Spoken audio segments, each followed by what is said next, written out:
¿Y a qué me refiero yo con conceptos básicos?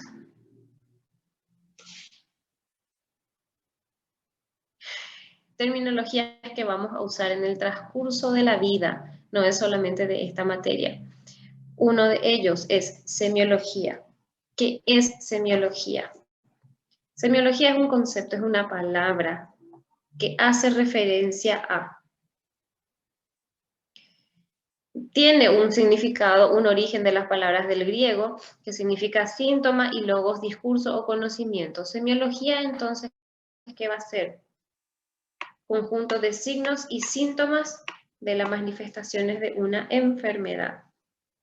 Dentro de la materia vamos a manejar otro tipo de conceptos. Por ejemplo, y fíjense que acá tengo los criterios que ustedes van a rendir en el examen final. Hay uno que dice, reconoce signos y reconoce síntomas. Estos son criterios que ustedes van a tener para el examen final el año que viene. Cuando yo pregunte, por ejemplo, en el examen, ¿qué es signo? O cita algunos signos, ustedes me tienen que responder, ¿qué es la manifestación que yo puedo comprobar en el paciente? ¿De forma física o química? ¿Qué significa signo? Todo lo que yo puedo comprobar, ya sea tocando, viendo o palpando en un papel, como son los análisis de sangre, por ejemplo. Ustedes le van a agregar la palabra que quieran. Yo les doy opciones para que ustedes puedan armar su propio concepto. Entonces, si nosotros sabemos que signo es la manifestación física o química que yo puedo hacer constar en el paciente, ¿cuál es un ejemplo de signo? Fiebre. Fiebre. Perfecto. La fiebre, yo pongo un termómetro en cualquier orificio, boca, axila, recto, y hago constar la fiebre. Al palpar, yo puedo también sentir una temperatura elevada. Yo miro la región malar de mi paciente y yo veo una región eritematosa. Cuando los niños tienen fiebre, por ejemplo, el pómulo se les pone rojo, rojo, rojo, que es un signo de aumento de la vascularización, aumento del flujo sanguíneo, que es lo que muchas veces eleva de forma periférica la temperatura. Entonces, la fiebre es un ejemplo excelente de lo que es un signo. No solamente la fiebre, anemia. Anemia es un signo.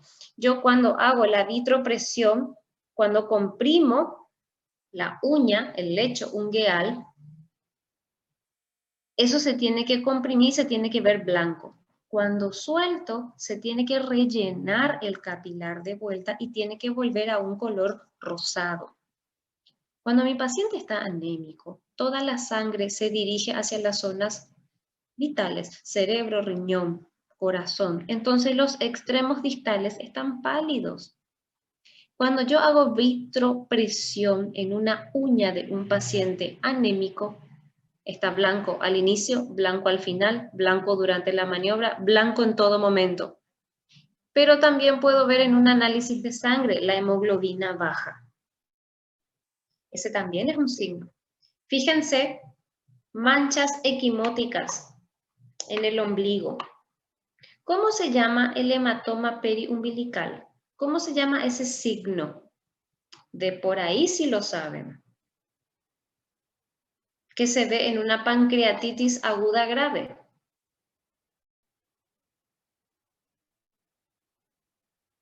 Se llama el signo de Coulomb. El signo de Coulomb, este es el ombligo, es cuando hay un hematoma, extravasación de sangre a la piel, hematoma periumbilical, el signo de Coulomb.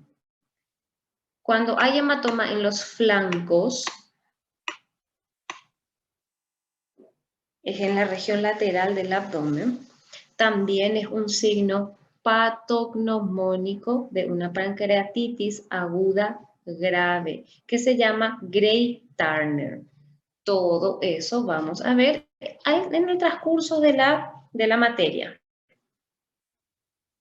Cuando hablo de síntomas, es todo lo contrario a signo.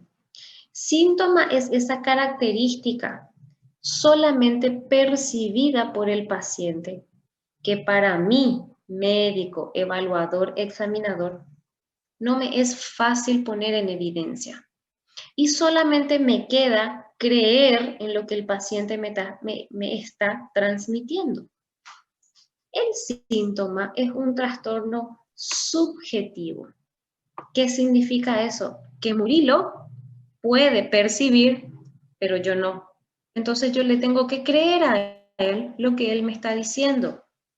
Solamente experimenta el enfermo. Al médico le es difícil comprobar, sumamente difícil. ¿Cuál es un ejemplo de síntoma?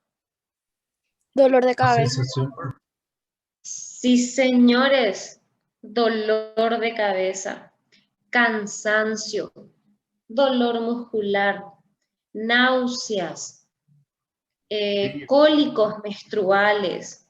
¿Cuál? sentir frío. Bueno, sí, puede ser, porque que yo te diga, qué frío tengo, vos no vas a saber. ¿Cómo? Pirosis. Sí, señor, pirosis es un síntoma. Lastimosamente, los médicos no tenemos la capacidad de poner la mano sobre el paciente y percibir lo que el paciente está percibiendo, porque si no, qué fácil sería la medicina, ¿verdad? A eso se le llama síntoma, a lo que el paciente percibe, pero a nosotros nos es muy difícil comprobar. El dolor. El dolor Doctor, es el síntoma, sí. ¿los escalofríos son signos o síntomas? Escalofríos. Vos ves que el paciente tiene esas contracciones, y sí, son contracciones musculares rápidas, sostenidas, contraídas, para generar el calor. El escalofrío es un signo porque vos podés ver perfectamente que el paciente está con esas vibraciones musculares para poder generar calor. Eso no es. Pródromo. ¿Alguien sabe lo que es un pródromo? ¿Alguna vez escuchó la palabra pródromo? Sinais e sintomas que vêm antes da enfermidade de ter a doença? Sí, señorita. Es un signo, bueno, es un síntoma. Pródromo, no, a ver, un pródromo que sea un signo. en la cefalea que pasa este. En la cefalea migrañosa. En la cefalea migrañosa pasan los pródromos. Por ejemplo, ¿qué es lo que se suele escuchar mucho? En la cefalea migrañosa y en los pacientes que son epilépticos, cuando le va a dar una crisis, que suelen ver estrellitas o suelen ver puntos negros que son alteraciones ya cerebrales a causa de la patología que están sufriendo. Los pacientes que que son epilépticos y cuya medicación no está funcionando por X motivo, ellos saben cuándo van a convulsionar. Ya se acuestan en el piso, ya avisan porque empiezan a ver pródromos. Son y se podría llamar algunas alucinaciones porque se ven destellos, estrellitas, destellos luminosos, puntos negros que solamente el paciente percibe. Acto seguido empiezan las convulsiones. El paciente que tiene una cefalea migrañosa es exactamente lo mismo. Empieza a tener trastornos visuales, pero que vienen del sistema nervioso central a causa de la cefalea que está a punto de suceder. Hay algunos pacientes que tienen cacosmia. ¿Qué es cacosmia? Cacosmia es la percepción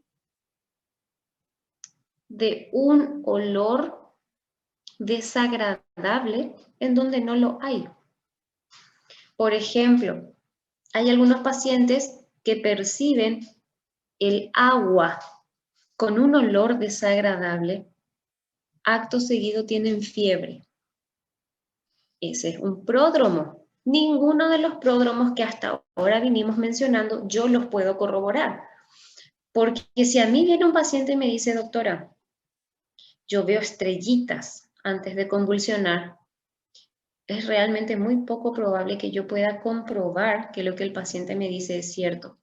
Pero en la literatura está descrito. Tiene ahí una fundamentación química seguramente, por lo cual el paciente que va a convulsionar ve destellos luminosos.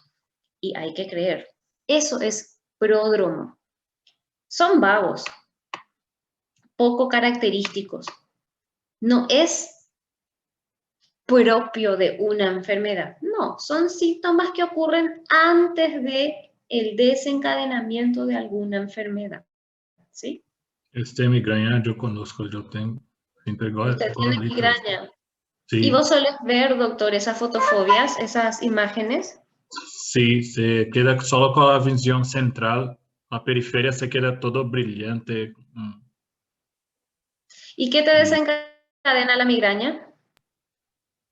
Quando eu era mais novo, eu tinha mais crises. E era por conta de hipoglucemia. E agora é raro, pero quando não me alimento ou quando eu estou muito estressado também suele acontecer. Mas é mais raro ahora.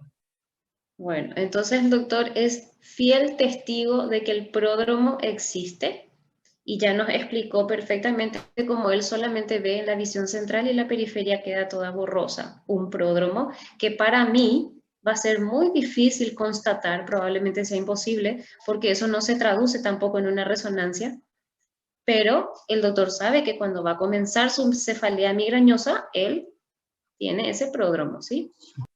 Não há nada que passa, doutor. Só dormir tem. Tenho que ir deitar. Senão... ¿Y medicamento? Tampoco. Tampouco. Só deitar. Se não enxergo nada, eu tenho que deitar, aí passa. Aí tem que dormir.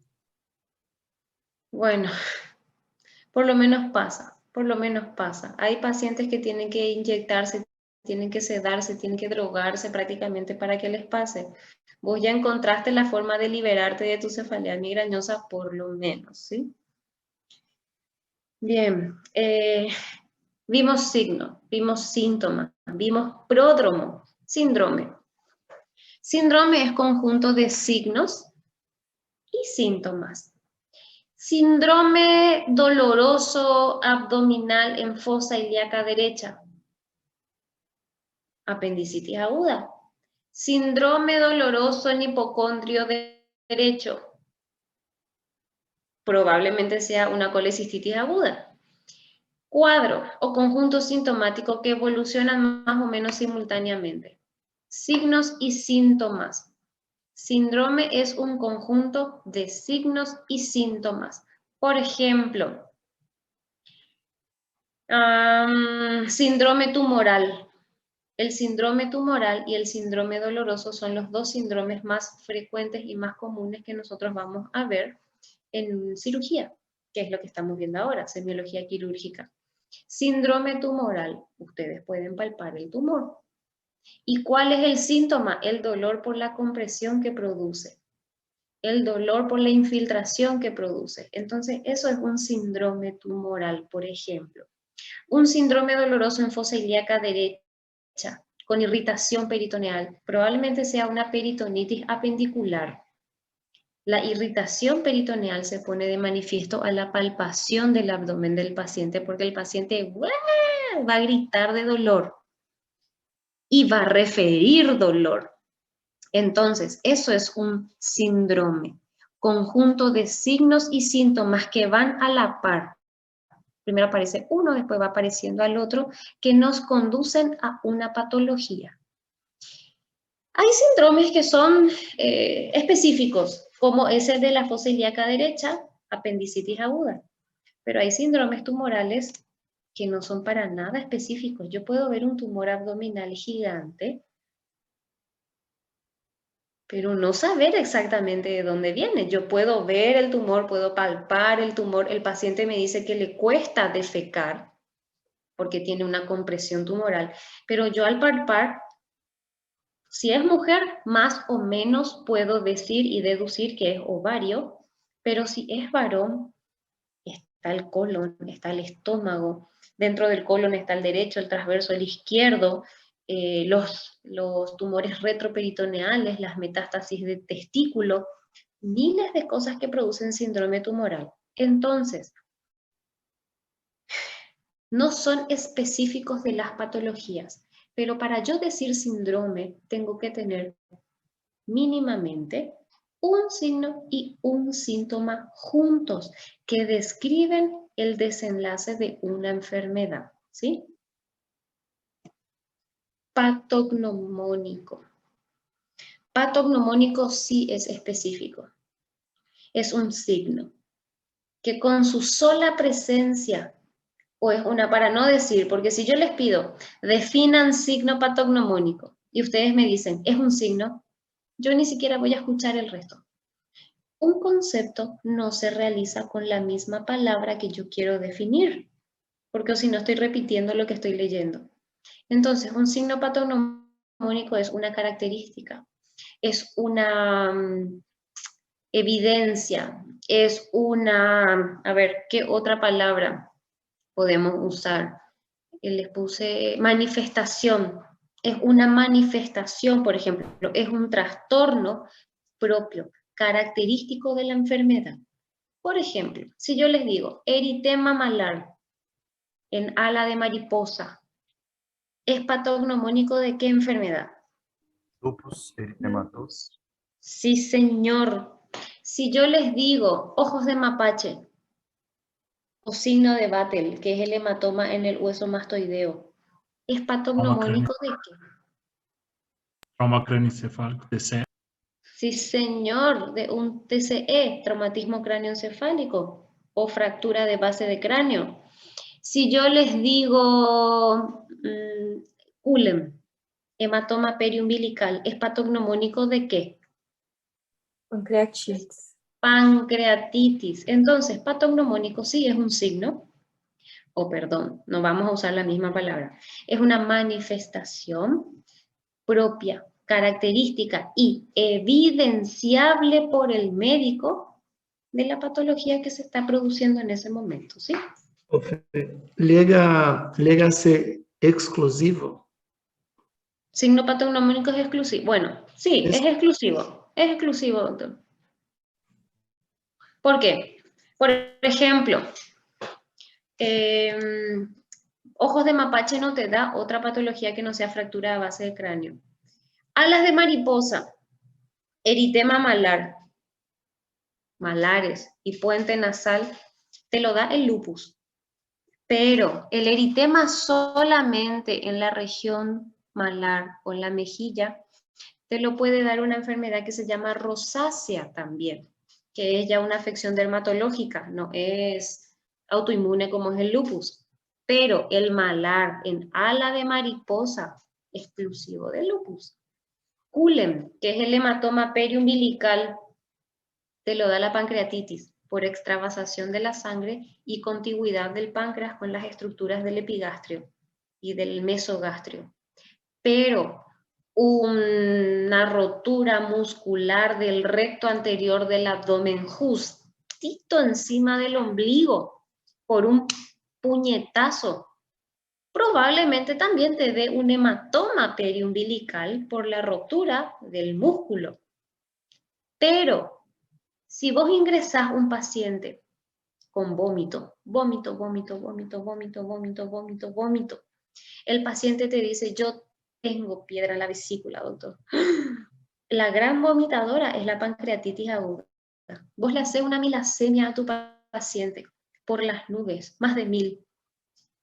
Le sacas una tomografía a tu paciente, el páncreas edematoso, y ves un culem o un hematoma periumbilical, no te vas a ir a preguntarle, señor, alguien le dio un puñetazo a usted en el abdomen, por eso es que tiene una mancha sangrante alrededor del ombligo. No, vos vas a decir automáticamente esto es una pancreatitis aguda grave, ¿sí? Por eso se dice que los signos patognomónicos son exclusivos de la enfermedad, ¿sí? Profe, Señor. entonces, para no quedar duda, por ejemplo, eritema de piel que pasa en dengue, ¿cómo puede pasar en otra enfermedad semejante, digamos? No se dice patognomónico, se No. dice condiciones de la enfermedad mismo, así. Son signos del dengue. Un signo del dengue es la petequia. Generalmente cuando un paciente está pasando el cuadro agudo del dengue empiezan a aparecer petequias, roturas capilares Pero ahí ya por no es todo el cuerpo. patognomónico, ¿verdad? No, Ahí ya señor. deja de ser y dale. Deja de ser completamente patognomónico porque eso puede ser, bueno, la verdad que la Muchísimas cosas. leucemia, ¿cómo? Se puede dar en muchísimos otros tipos de enfermedad. Sí, claro que sí, desde una leucemia hasta hay una enfermedad que se da por el déficit de vitamina C que se llama púrpura. La púrpura, las condiciones leves, son a causa de déficit de vitamina C y te da así mismo, doctor, petequias, tic, tic, tic, tic, tic, no pruriginosas, pero te da petequias. Hay algunos, tuve un alumno del Pacífico que tenía hematomas por todo el cuerpo y uno le miraba por supuesto que lo único que atinaba a preguntar era, Dios mío, ¿quién te pegó? Y no, era púrpura. El paciente, el doctor, consultó con un hematólogo, le dio vitamina C, santo remedio. Empezó con unas petequias, así mismo como las del dengue. Y no, señor, las petequias del dengue no son patognomónicas. Es un signo, sí, es un signo que acompaña al término del cuadro del dengue, pero no es patognomónico, ¿sí?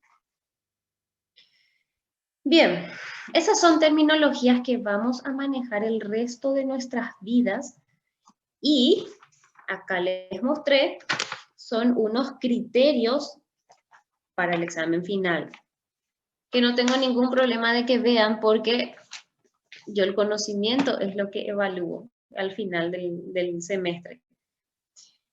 Bien, ¿qué tenemos? Y ahora entramos en historia clínica. Anamnesis. ¿Qué es anamnesis? Anamnesis es preguntar, interrogar, ser curioso, hurgar en los signos y síntomas del paciente. El paciente acude a nosotros, a los hospitales, al centro de salud, al sanatorio, a donde sea, porque está con una dolencia. El paciente no va a acudir, doctor, yo tengo una apendicitis aguda congestiva. Es congestiva porque comenzó a dolerme solamente hace 1 hora. No, el paciente va a decir, me duele la panza. Yo no sé si alguna vez escucharon el paraguayo. El paraguayo es un ser bilingüe. No todos tienen esa característica de poder hablar 2 idiomas natales. Es difícil el guaraní.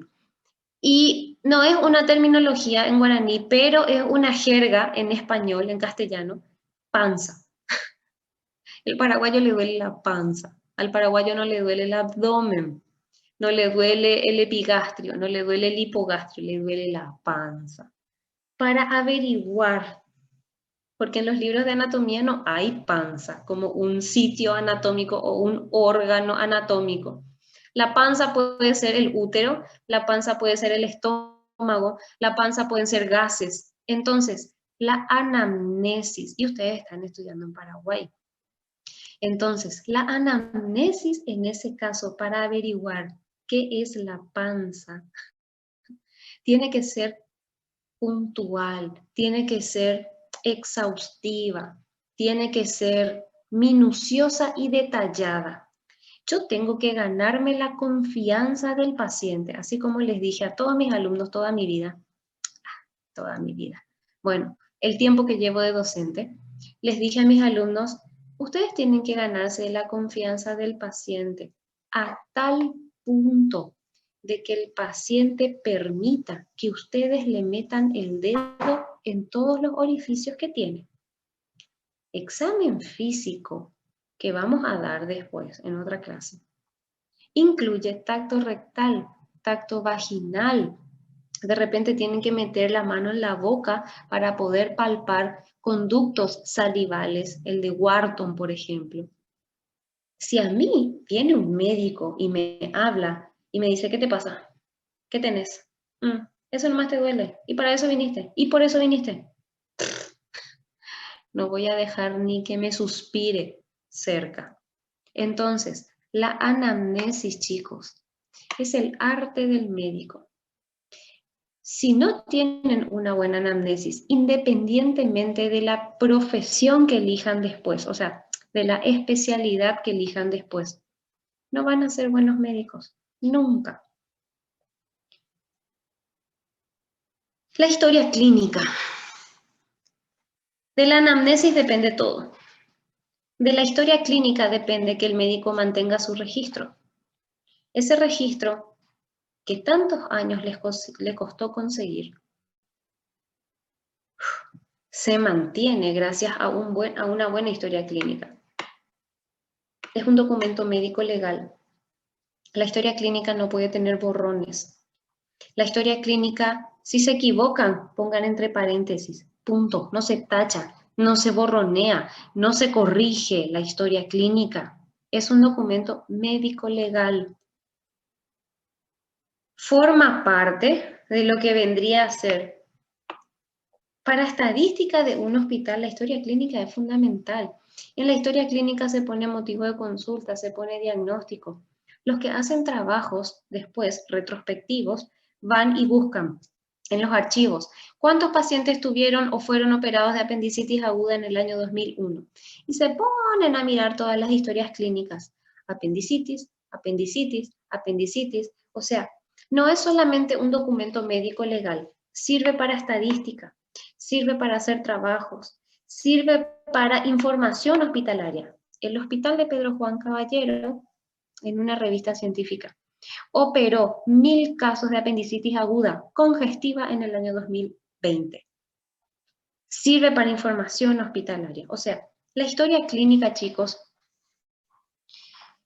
es la parte más aburrida de la materia, es la parte más monótona de la materia, pero una vez que ustedes están del otro lado de la pantalla, atendiendo pacientes, es la parte más importante de todas.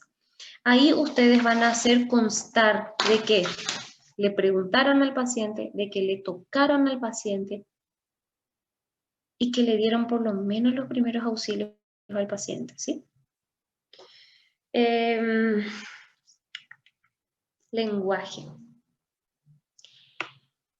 Lenguaje para fácil interpretación de terceros. En una historia clínica, yo no puedo poner LCR, porque viene el abogado Pepito Pérez y queriendo defenderle a su paciente no va a entender lo que es LCR. Nosotros sabemos, líquido cefalorraquídeo, pero si yo les pongo, por ejemplo, a ver, POI. ¿Alguien sabe lo que significan las siglas POI en cirugía? Pós-operatório imediato? Ah, sí.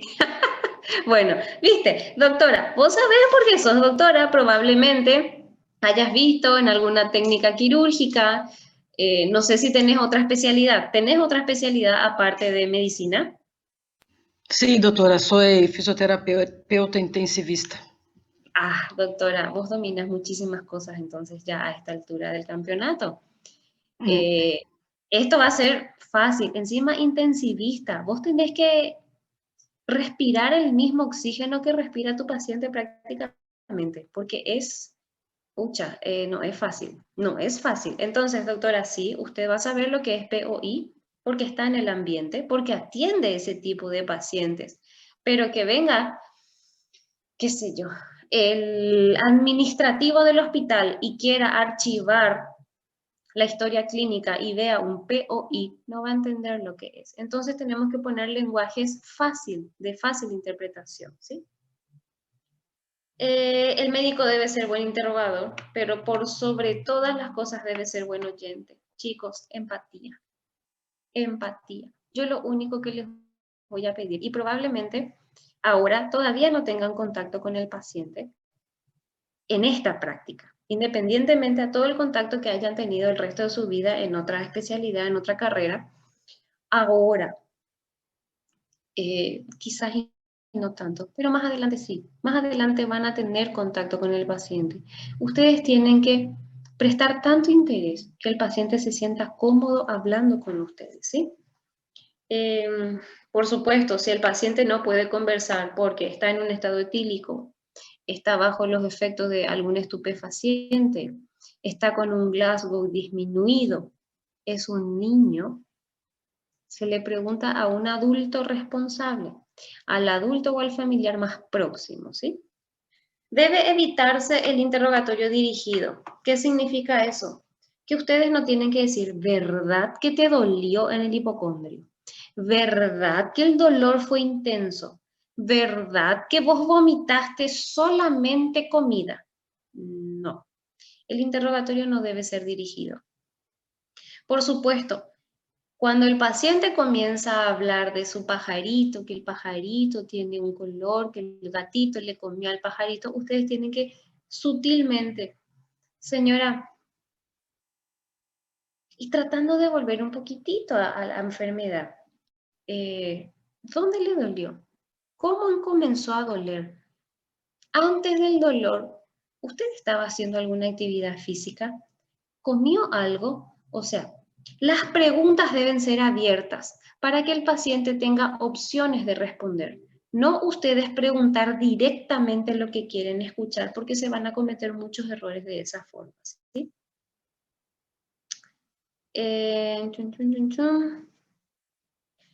Bueno. Hay muchos pacientes acá en la ciudad que hablan portugués. De hecho, que la mayoría de los pedrojuaninos hablan portugués y entienden portugués perfectamente, porque es una ciudad fronteriza. Pero hay pacientes que no. Hay pacientes que vienen muy del interior. En Asunción, por ejemplo, de donde yo vengo, no se habla portugués. No es una segunda lengua como es acá en Pedro Juan. Yo vine no sabiendo lo que era casulo, por ejemplo. No sabiendo lo que era, ¿qué fue que me ofreció? Pastel. A mí me ofrecieron una vez pastel y yo pensé que me iban a traer una torta de chocolate. Y pastel es empanada. Yo no sabía qué era eso. Entonces, para poder hacer una anamnesis, ustedes tienen que tratar de indagar en el idioma nativo del paciente o en el idioma en el que el paciente se sienta más cómodo. Si yo me voy a Brasil a estudiar o a querer estudiar, el examen, creo que la revalida, la parte oral es en portugués. Yo me voy a aplazar de una si intento hablar en español, por más de que yo sea una oncóloga con mi título hace unos cuantos años y quiera ir a rendir un examen básico para revalidar, me van a aplazar si yo no sé hablar portugués. Entonces, es importante hablar en el idioma en el cual el paciente se sienta más cómodo, ¿sí? Y entramos, vamos a la parte de la historia clínica. Una historia clínica completa, no solamente incluye la anamnesis. Nosotros ahora, hoy, vamos a ver anamnesis, diagnóstico, pronóstico y tratamiento lo vamos a ver cuando veamos cada una de las patologías. Por ejemplo, cómo se hace el diagnóstico de una pancreatitis, de una diverticulitis, de una colecistitis, lo vamos a ver mediante veamos cada una de esas patologías. Hoy solamente vamos a ver la parte de anamnesis. Examen físico lo vamos a ver de cabeza y cuello en la siguiente clase, de tórax la siguiente clase y de abdomen en la siguiente clase.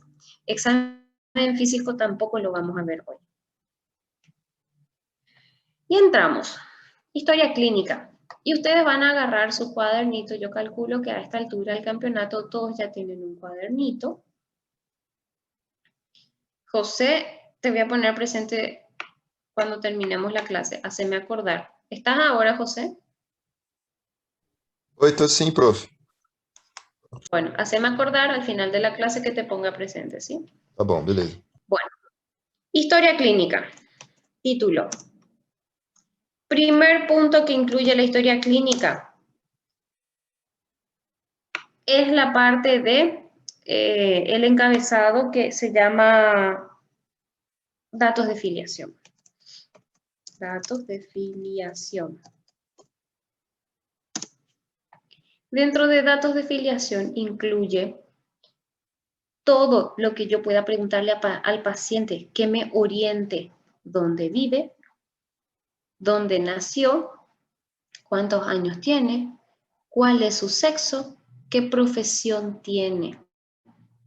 ¿Por qué es tan importante? Nombre y apellido. Habla muy mal del profesional que dice, ¿qué tal amaneció el paciente de la cama 8? Doctora Marlova, usted era la que era intensivista, ¿verdad? Sí, doctora. Usted habrá escuchado miles de veces decir, ¿qué tal amaneció el paciente de la ACV? ¿Qué tal amaneció el paciente del politraumatismo? ¿O no? Sí, sí. Bien. Si uno de esos hubiese sido su padre, su madre, su abuelo, su abuela, su qué sé yo, familiar cercano, ¿a usted le hubiese gustado que le digan, ¿qué tal amaneció el señor fulano de tal? Mucho ¿O se mejor. siente? Claro que sí, claro que sí. El paciente no es el paciente de la cama 3. El paciente no es el paciente de la P. El paciente no es el paciente del traumatismo cráneoencefálico. No, el paciente tiene nombre y apellido. Siempre. A mí me parece una falta de respeto estar diciendo, ¿cómo amaneció el paciente del cáncer de cuello uterino? No, no, no, no. Por eso que el encabezado lleva la parte de datos de filiación, nombre y apellido. ¿Por qué me interesa tanto la edad? Muchas veces ocurrió lo siguiente. Doctora, tenemos un paciente en la urgencia que viene por ictericia crónica. Ictericia crónica. ¿Cuántos años tiene tu paciente, doctora? 35. Doctora, ese paciente tiene una obstrucción litiásica del colédoco probablemente. A menos que me diga, doctora, tenemos un paciente en la urgencia por ictericia crónica. ¿Cuántos años tiene? 70. Uf, ese sí ya puede ser un cáncer de cabeza de páncreas. ¿Se dan cuenta la importancia de la edad del paciente? Si viene un paciente de, qué sé yo, 30 años, con sobrepeso, una vida sedentaria, y viene por rectorragia, leve. Viene otro de 80 años, también con una rectorragia leve. Pero yo le veo al abuelito de 80 años pálido, caquético, consumido. Ese es un cáncer de colon, o de recto, o de canal anal. En cambio, le veo al muchachito de 30 años con sobrepeso, sedentario, con rectorragia, y juro por mi vida que son hemorroides. Es diferente. Por eso es tan importante la edad, el sexo, la profesión. Hay profesiones que favorecen más al desarrollo de neumonías, de neumoconiosis, de, alguna profesión asociada. Los radiólogos, los que irradian todos los días ahí en el hospital regional, los que hacen tomografía, los que hacen radiografía de los pacientes COVID. Ojalá y estén bien protegidos, porque en cualquier momento van a hacer cáncer de tiroides, testículo, ovario, si son mujeres. La profesión dice mucho también de qué patología está desarrollando el paciente. Entonces, los datos de filiación incluyen identificación del paciente. Siempre, sí o sí, identificación del paciente con todas esas características que ustedes están viendo ahí. Y fíjense, acá se ve un poquito más detallado. Nombre, fecha de nacimiento, edad, dirección, el familiar responsable que viene con el paciente. ¿Qué más? Procedencia, sexo,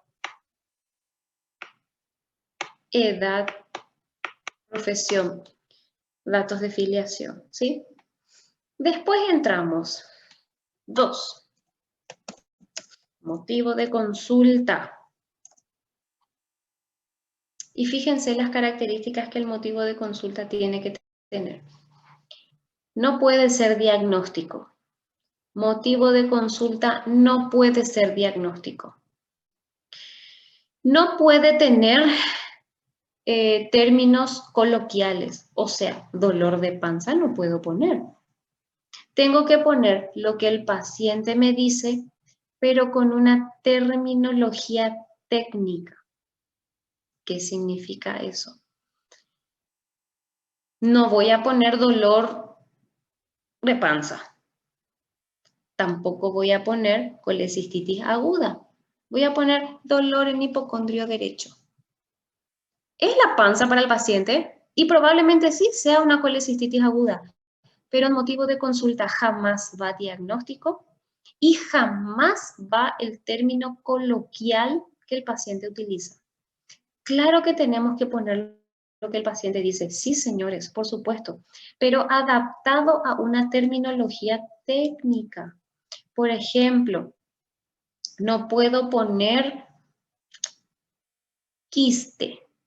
El paciente tiene quiste o el paciente tiene próstata. Les va a decir, el paciente que le cuesta miccionar, les va a decir, doctora, yo tengo próstata.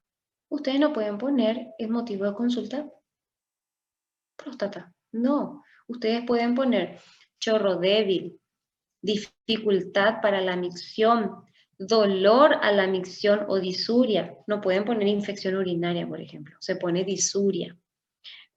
No pueden poner hematuria. Ese es un término que a mí no me gusta. Para poner rectorragia, no. Cuando ustedes quieren referir el motivo de consulta a algún sangrado, se pone pérdida roja por vagina, recto, fosas nasales, conducto auditivo externo, cavidad oral. ¿Por qué? ¿Quién les asegura que sea sangre? ¿Por qué no puede ser un paciente deshidratado y tenga una orina concentrada? ¿Por qué no puede ser una coluria? ¿Por qué no puede ser un paciente que consumió remolacha o que consume vitaminas y las heces son negras, negruzcas, igualito a una melena? Entonces se pone coloración negruzca de las heces, o se pone pérdida roja por ano, o se pone coloración rojiza de las heces. No se ponen conceptos en motivo de consulta, ¿sí? Por supuesto, motivo de consulta es la razón por la cual el paciente fue ese día al hospital.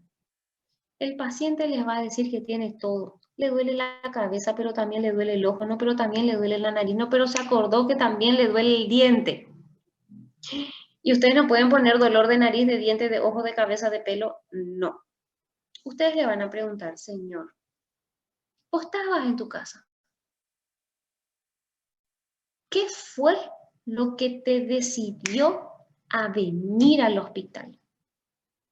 Y ahí el paciente les va a decir, a mí me dolía todo, pero cuando me comenzó a doler mi diente, ahí vine. Dolor de diente, motivo de consulta.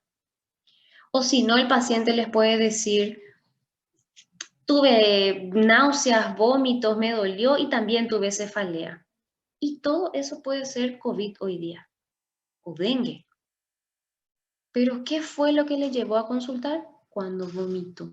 Cuando se fue al baño y echó todo lo que tenía en el estómago, ahí se fue. Motivo de consulta, vómito. Un solo motivo de consulta se pone en cirugía. Uno solo.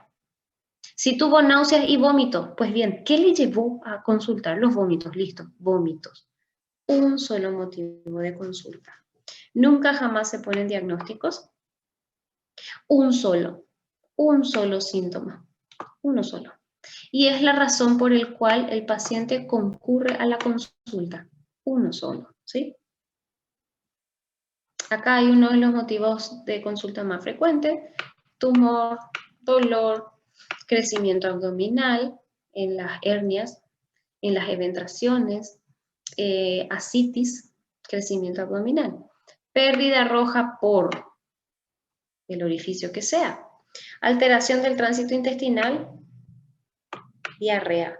No se pone diarrea. Qué feo, qué fea palabra. Se pone alteración del tránsito intestinal.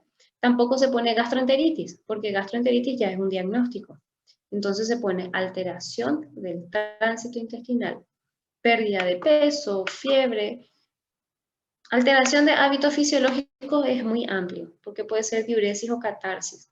Entonces se pone alteración del tránsito intestinal cuando es diarrea, o se pone chorro miccional débil, o se pone dolor a la micción, o se pone pérdida roja por uretra.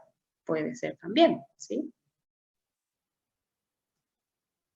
Ustedes me van parando si es que hablo muy rápido, si es que no se entiende, por favor, ¿sí? Motivo de consulta fue ese: antecedentes de la enfermedad actual. AEA. Antecedentes de la enfermedad actual. Es un cuento. Antecedentes de la enfermedad actual es una narración, es un relato que cumple unos criterios. Tiene que ser cronológico, tiene que ser corto. No pongan en su AEA lo que ocurrió hace 5 años, hace 2 años, hace 1 año, no. Como mucho ya, pongan lo que ocurrió 30 días antes del ingreso. Ustedes tienen que simplificarse la vida a ustedes. Si el paciente acude por dolor en hipocondrio derecho, pero les dice, yo hace 20 días comí una milanesa y me dolió, y siempre me pasa eso, hace 5 años, las veces que como una milanesa, y me fui al hospital tanto y me pusieron un remedio y me pasó el dolor, pero ayer comí otra vez una milanesa y me volvió a doler. En su AEA no hace falta ni siquiera especificar que fue una milanesa la que se comió el paciente, ni mucho menos que se fue al hospital y le pusieron un remedio y después vino a su casa y comió la milanesa y le pasó otra vez el dolor y después vino otra vez. No.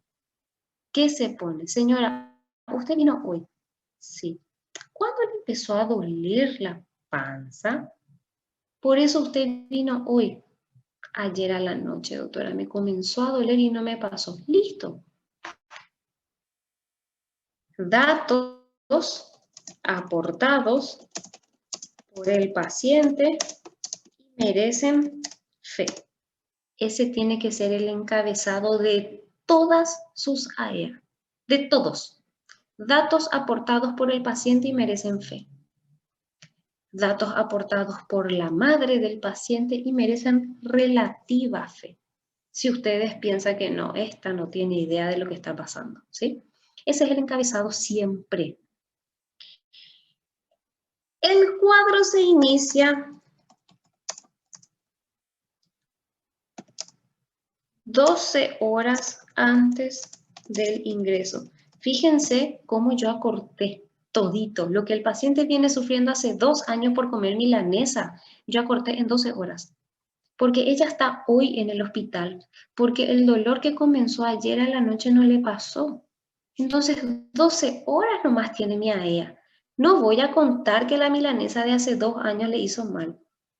El cuadro se inicia 12 horas antes del ingreso, con dolor de inicio brusco, posterior a la ingesta de alimentos grasos, que no se irradia. Inicio brusco posterior que no se irradia. El hipocondrio derecho, que no se irradia. no cede con la ingesta de analgésicos. Dolor tipo cólico intenso. El cuadro no se acompaña de otros síntomas. A la paciente le dolía, no tenía otra cosa. Ante el no cese del cuadro, la paciente decide consultar al servicio o acudir al servicio. Terminó mi AEA. En una hoja de oficio esto probablemente lleve 3 o 4 renglones. No se compliquen la vida. No intenten contar todo lo que el paciente cuenta porque se van a volver locos y van a intentar meter todo lo que el paciente dice en AEA. No, si hoy vino, ¿cuándo empezó el síntoma que hoy le trajo? El más importante de todos. Ahí van a empezar a contar. ¿Cómo describen el dolor? ¿Ustedes saben lo que es Alicia?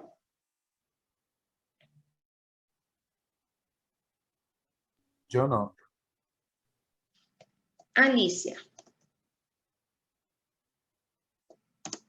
Semiología del dolor. Lo que yo describí en mi AEA es Alicia. Cuando ustedes hablan del dolor, Alicia, semiología del dolor. A. Aparición. L. Localización. I. Intensidad. C. Carácter. I. Irradiación. A. Atenuantes o agravantes. Eso es Alicia. Es una mnemotecnia para que ustedes aprendan a hacer su AEA. Alicia es mnemotecnia para el dolor. Y fíjense, comparen lo que yo puse. Dolor de inicio brusco. Aparición. Localización en el hipocondrio derecho. Intensidad de gran intensidad. Carácter tipo cólico. Y ahí vamos a ver lo que son los caracteres del dolor. No se irradia. Yo puse en el AEA que el dolor era en hipocondrio derecho y que no se irradiaba. No cesa con la ingesta de analgésicos. O sea, el dolor de la paciente no tenía atenuantes. ¿Cuál fue su agravante? Se inicia con la ingesta de comida grasa. Alicia me ayuda a escribir un AEA perfecto. Alicia es todo lo que le pasó a la paciente desde ayer a la noche que se comió su milanesa. Y yo cuento el cuentito de 12 horas de evolución. Punto. Se acabó mi AEA. ¿Cómo termino mi AEA? Siempre voy a terminar. Ante el no cese, Ante el no cese del cuadro clínico, la paciente decide consultar al servicio. Si mi motivo de consulta fue dolor, mi AEA tiene que describir dolor. Si mi motivo de consulta fue tumor en la mama derecha, yo no puedo describir mi AEA como el dolor, porque el dolor no le llevó a consultar, fue el tumor. ¿Cuál es la semiología del tumor? Dolor y tumor. Son dos semiologías que ustedes tienen que saber, como el Padre Nuestro, o si no, no pueden decir que están cursando la materia de semiología quirúrgica. Si, li, ta, con, mo, for. Semiología del dolor, del tumor. Silita con mofor. Alicia y silita con mofor. Mnemotecnia para hacer un AEA perfecto. ¿Qué es sí? Situación. Tumoración en la mama derecha. De límites o mal delimitado. Mide aproximadamente 4 centímetros. Sólido pétreo, móvil a la palpación,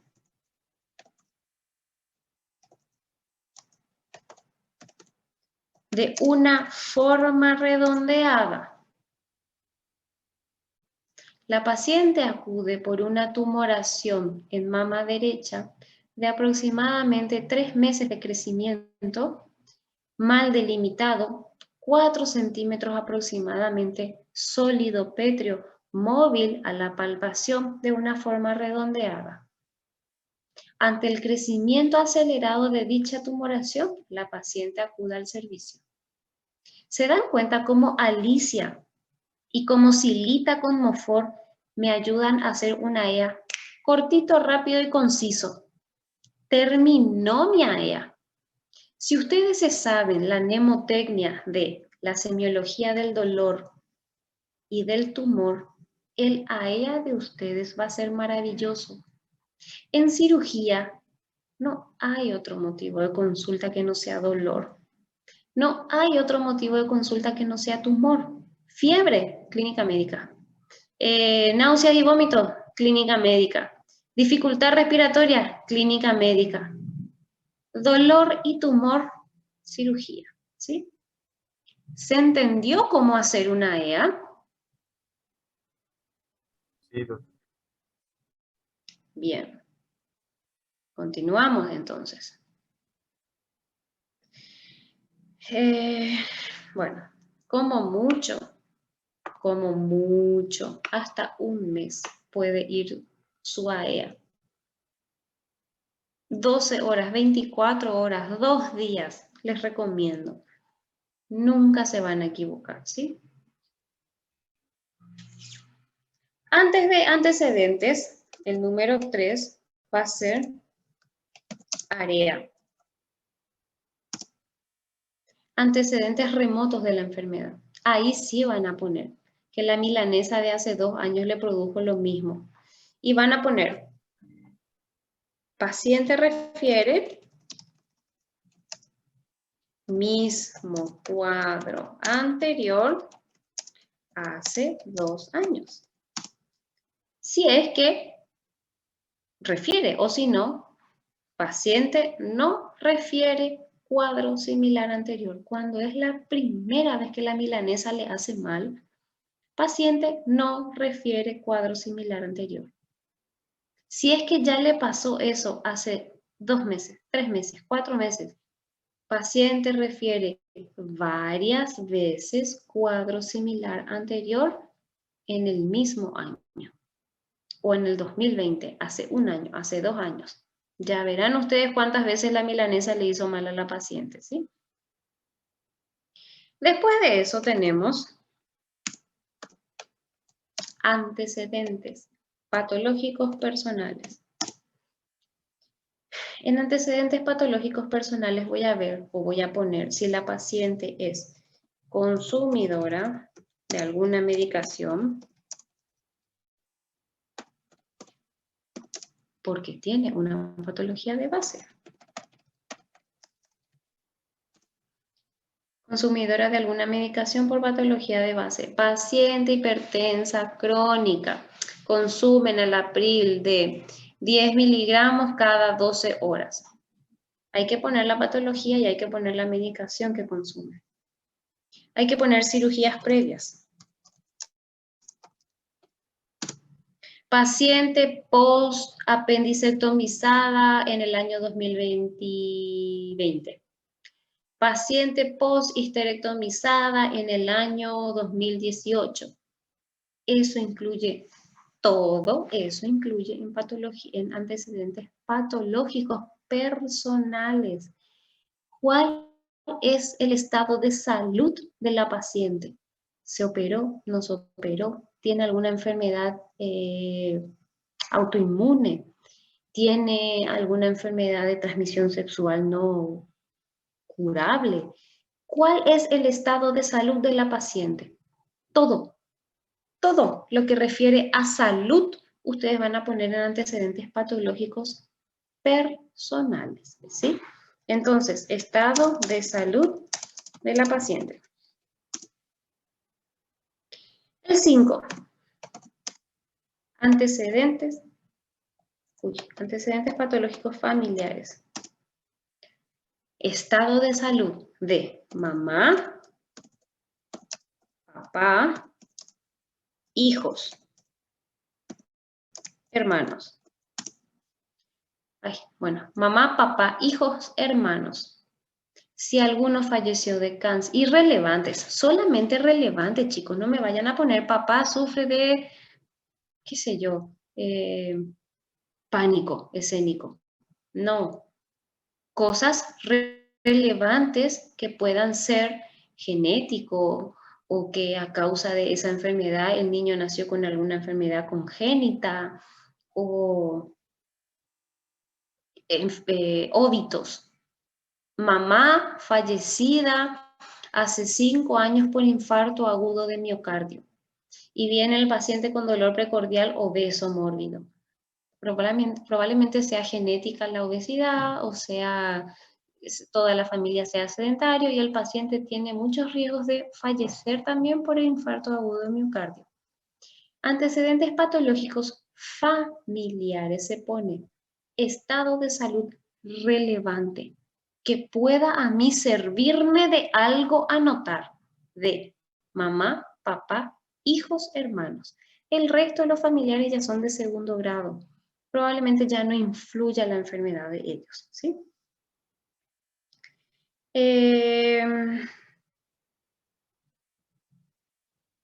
Antecedentes ginecológicos también. 6. 6. Antecedentes ginecológicos. Mujer, obviamente. Varón no va a tener antecedentes ginecológicos. ¿Qué ponemos? Gesta. Gesta es cuántas veces se embarazó la mujer, incluyendo abortos. ¿Cuántas veces se embarazó? Después vamos a poner abo. Ahí sí incluimos solamente abortos. Para cuántas veces la mujer tuvo hijos por parto. Porque después ponemos cesárea aparte. ¿Cuántas de esas gestas fueron partos y cuántas de esas gestas fueron cesárea? Parto se le llama exclusivamente a cuando el niño nace por el canal vaginal. El resto se llama cesárea, ¿sí? Después vamos a poner anticonceptivos orales, subdérmico, DIU, que es el dispositivo intrauterino, inyectables, el método anticonceptivo que utilice la mujer, ¿sí? Eso se pone en antecedentes ginecológicos, antecedentes remotos de la enfermedad, antecedentes patológicos personales, antecedentes patológicos familiares, antecedentes ginecológicos en la mujer, ¿sí? Doctor, ¿ibas a preguntar algo? Doutora, Sí. em caso de los anticonceptivos e las medicações que utilizavam na patologia personales, ¿se repite o se pone solo en uno? No sé. Puede poner en antecedentes patológicos, bueno, pero antecedentes patológicos no es consumo de anticonceptivo, porque no es una patología cuidarse para no tener hijos. Vas a poner en antecedentes ginecológicos, ahí vas a poner los anticonceptivos, ¿sí? No sé, gracias. Bien. Ah, me falta menarca. La primera menstruación. Hay mujeres como, bueno, yo por ejemplo, no me acuerdo en qué año tuve mi primer ciclo menstrual. Recuerdo más o menos la edad, a los, creo que era a los 13, 14 años. Entonces, si no se acuerda exactamente el año, bueno, ¿a qué edad más o menos tuvo su primera menstruación? Menopausia. Ahí sí la mujer se acuerda exactamente cuándo dejó de sangrar, ¿sí? Entonces, todo eso se pone en antecedentes ginecológicos. ¿Estamos? Hábitos. Hábitos. Esta parte es un poco larguita. hábitos, que vamos a incluirlo en el número 7. Todo esto tiene una historia clínica, chicos. Todo esto tiene la historia clínica de cirugía, ¿eh? Hábitos. El primer hábito va a ser fisiológico. En hábito fisiológico entra diuresis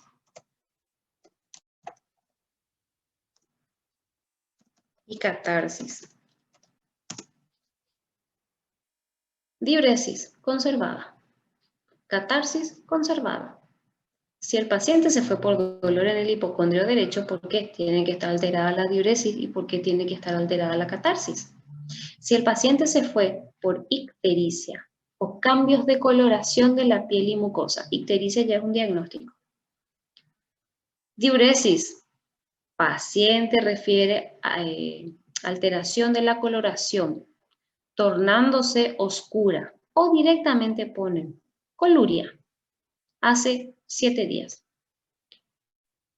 Acolia hace 7 días. Cuando la alteración de la diuresis es referente o tiene referencia a la patología que está sufriendo el paciente, por favor coloquen. Si la paciente se va por una tumoración en la región cervical anterior y se va a operar de un cáncer de tiroides, ¿por qué motivo tiene que estar la diuresis y la catarsis alterada? Diuresis conservada, catarsis conservada, ¿sí? Segundo hábito alimenticio.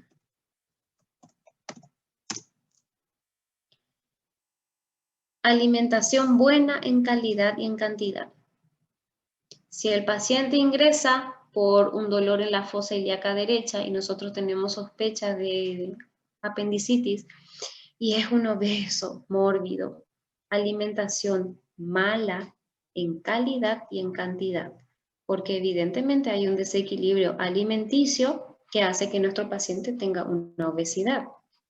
Si nosotros vemos un paciente caquético, consumido por el cáncer, alimentación mala en calidad y en cantidad. Evidentemente, la alimentación no es suficiente para el paciente, por eso que está caquético. ¿Está? Entonces, ustedes van a poner de acuerdo al estado nutricional del paciente cómo es su alimentación. Después de la alimentación vamos a tener hábitos tóxicos. Dentro de tóxicos entran muchas características. La primera de ellas son infusiones caseras. Las infusiones caseras, chicos, son mate, tereré o té. Paciente consumidor de infusiones caseras. No hace falta decir qué. Solamente que aclarar que el paciente tiene hábitos caseros, o sea, que toma infusiones caseras. Es importante poner porque hay veces tumores del esófago, tumores de la cavidad oral, son producidos por infusiones caseras calientes. El mate. El mate no se toma caliente para pelar chancho, no. ¿Cómo saben cuál es la temperatura exacta para tomar mate? Algunas de nuestras pacientes, de nuestras alumnas, chicas, ¿alguna tiene hijos?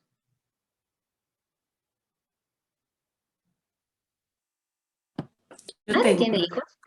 Doctora, ¿cómo vos en algún momento cuando le diste biberón a tu bebé probabas si la temperatura de la leche era correcta para no quemarle la boca a tu bebé? Normalmente a gente coloca sobre a mão, né, professora? Alguma parte da mão para ver se está quente ou não. Claro, se vierte un poquitito de la leche acá en la mano para ver si está caliente o no. Acto seguido, tomamos nosotros la leche, ¿verdad? Eso solemos hacer. Bien, es exactamente lo mismo. Cuando ustedes van a tomar un mate y se aseguran que no van a tener cáncer de esófago o de cavidad oral más adelante, viértanse un poco del mate en la mano. Si les quema, por favor no tomen, ¿sí? saca cáncer de cavidad oral y de esófago, las cosas calientes. Entonces tenemos que aclarar si nuestro paciente consume o no infusiones caseras. ¿Qué más tenemos en tóxico? Drogas legales, tabaco y alcohol. Paciente tabaquista hace 10 años, un paquete de cigarrillo por día. Paciente tabaquista hace 40 años, un paquete por día. Abandonó el hábito hace 5 días. Bueno, el cigarrillo es una droga legal que mata gente. Cáncer de cavidad oral, cáncer de pulmón, cáncer de esófago, cáncer de colon, cáncer de estómago. Es terrible. Otra cosa que tenemos que poner, paciente consumidor de bebida destilada o de bebida no destilada hace 15 años. Los pacientes cirróticos, ustedes saben que es por bebida alcohólica. En tóxicos, en drogas legales, ustedes tienen que poner qué tipo de bebida consumía, si era destilada o no destilada. La cerveza es lo que produce la cirrosis. ¿Y la cerveza es una bebida destilada o no? No. No. Es una bebida no destilada. Entonces, paciente consumidor de bebida no destilada hace 40 años. Y bueno, entonces yo ya sé por qué tiene el abdomen así, abombado, abultado mi paciente. ¿Estamos? Drogas legales. Después tenemos drogas ilegales. Esto es complicado. Esto es complicado porque el paciente se puede ofender, el paciente puede reaccionar de forma violenta, pero es importante preguntar, porque los síndromes de abstinencia en un paciente que no admite ser consumidor, nosotros podemos pensar como que el paciente está epiléptico, el paciente está teniendo una convulsión, el paciente está séptico, porque el síndrome de abstinencia produce convulsiones o produce movimientos tónicos clónicos, eleva la temperatura. Muchos cuadros pueden ser simulados por un síndrome de abstinencia.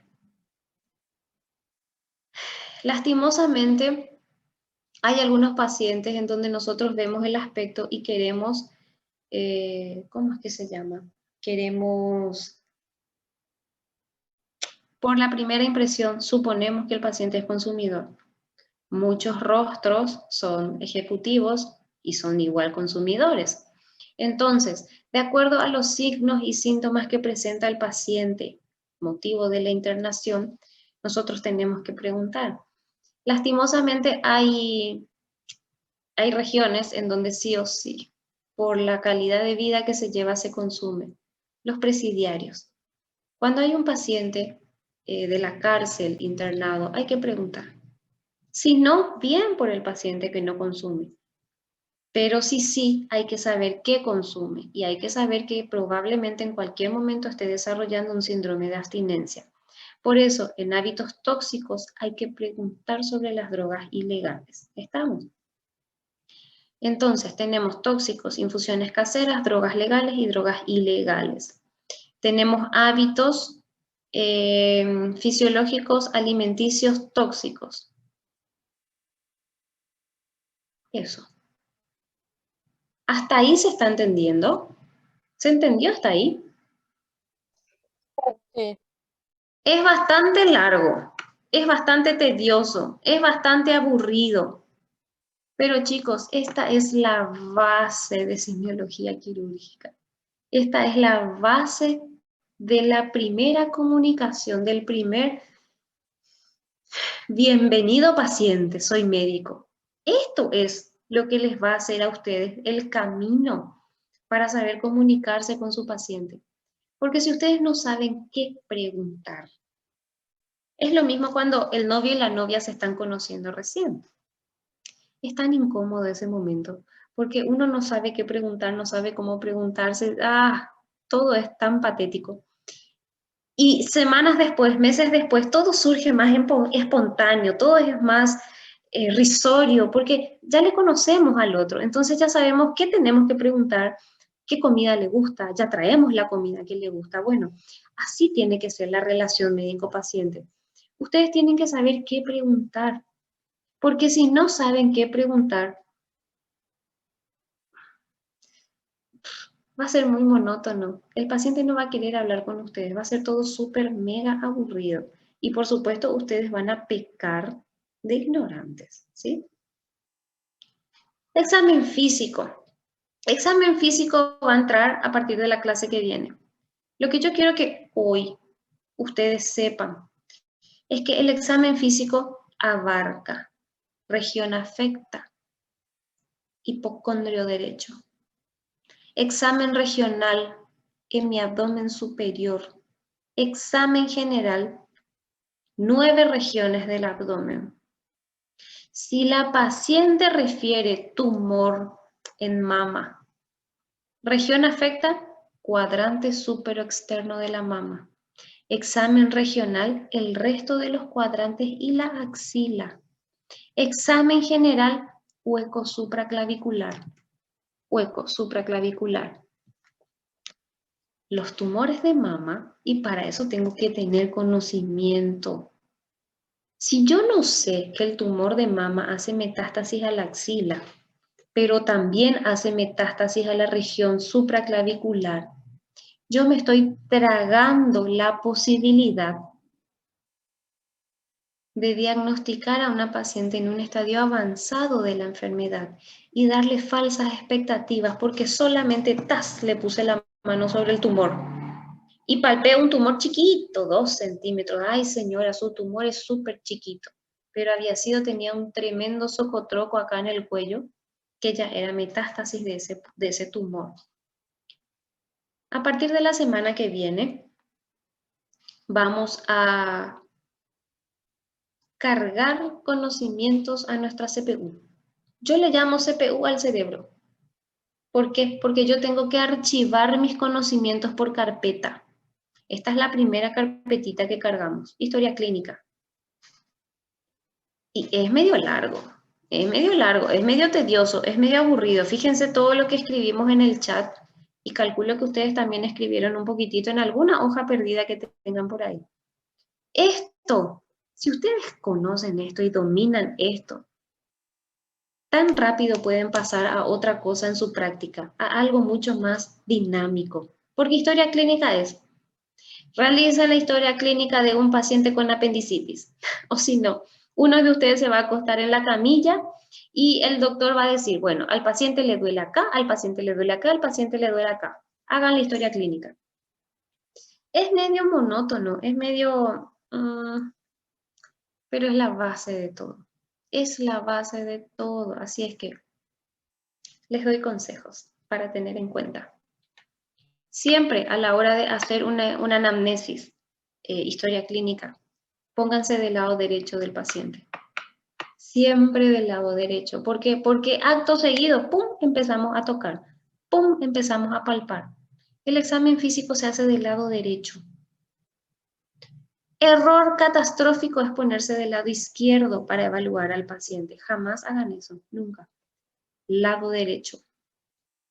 ¿Hay maniobras que nosotros vamos a hacer del lado izquierdo? Claro, señores. El bazo, hay algunas maniobras que se palpan del lado izquierdo. El colon descendente se palpa del lado izquierdo. Pero para eso, tic, tic, tic, tic, tic, tic, tic, me doy la vuelta al otro lado. Pero yo inicio mi examen físico del lado derecho siempre. Tratar al paciente de usted. Bueno, de repente, cuando entramos en confianza con el paciente, ya le pueden decir señora Rosa o señora Juana. Señora, ¿qué tal amaneciste? No hace falta tratarle de usted. Usted, señora, ¿qué tal amaneció? Así, con el ceño todo fruncido. No, hay que relajarse. Hay que hacer que el paciente se ría. Ya la enfermedad le está maltratando. ¿Por qué nosotros le tenemos que maltratar? Nosotros tenemos que hacer que el paciente, bueno, en mi especialidad, nosotros tenemos que hacer que el paciente se olvide un segundo de su enfermedad. Un segundo que se ría. Y tratarle de usted. usted, así todo serio. De repente me ayuda a eso. Aleja, mantiene una distancia. Entonces, con respeto, nombre y apellido. Es lo único que yo voy a pedir. Nombre y apellido. Siempre, por favor. Respeto al pudor del paciente. Cuando ustedes tomen carrera en esto, dependiendo de la especialidad, ¿verdad? El que es ginecólogo, ¿cuántas vaginas va a ver en su vida? El que es mastólogo, ¿cuántas mamas va a ver en su vida? El que es proctólogo, ¿cuántos tactos rectales va a hacer en su vida? Claro, pero el paciente es su vagina, es su mama, es su recto. Y no anduvo de médico en médico por 25 años metiendo o dejando que le metan el dedo en el recto. No. Cada paciente es único para él mismo. Por favor, respeten el pudor del paciente. Cubran la zona que no van a evaluar y solamente dejen descubierta la zona que sí van a evaluar. Avisen al paciente lo que van a hacer. Pidan permiso. No es, hola señor, permiso, tacto rectal. No, Dios me libre y me guarde. Señor, señora, ¿qué tal? Buenos días, ¿qué tal amaneció? Señora, tengo que revisar el intestino porque usted le comentó a la licenciada que su materia fecal fue negra y yo tengo que constatar que eso sea cierto. ¿Le puedo revisar, señora, su intestino? Es importante que yo haga eso para ver si necesito darle otro medicamento. Es diferente esa forma a decir, señora, ¿será que se puede bajar la ropa, por favor? ¡Fu! Ya le meten el dedo. No, por favor. Evitar interrupciones. Cuando ustedes vayan a ver paciente al hospital, en el caso de que les toque, que le pidan a su instructor para ir a ver paciente, todos tenemos urgencias. Sí. Hay algunos que tienen hijos, hay algunos que tienen esposas, hay algunos que tienen padres en una situación delicada por ahora por la pandemia. Suena el celular. Señor, permiso, perdón, pero necesito atender esta llamada. Es diferente. Ah, sí, señora, ¿en qué le pasó? Ah, ¿te dolió? Sí. Ah, bueno. Ja, ja, ja, ja, ja. Y se ríen ustedes ahí con el celular. No, por favor. Eso es un acto de malísima educación. Eviten interrupciones, ¿sí? Todos tenemos urgencias, sí, todos tenemos urgencias, pero señor, ¿me permite atender esta llamada, por favor? Vengo enseguida. Es muy diferente. ¿Estamos? Saquen a todos los familiares. Cuando van a evaluar un paciente, por supuesto mayor de edad, menor de edad, nunca evalúen solo, nunca, jamás. Se evalúa con la mamá o el papá. Pero mayores de edad se evalúa solo, sin ningún familiar. Y mucho menos si está internado en una cama con otros pacientes.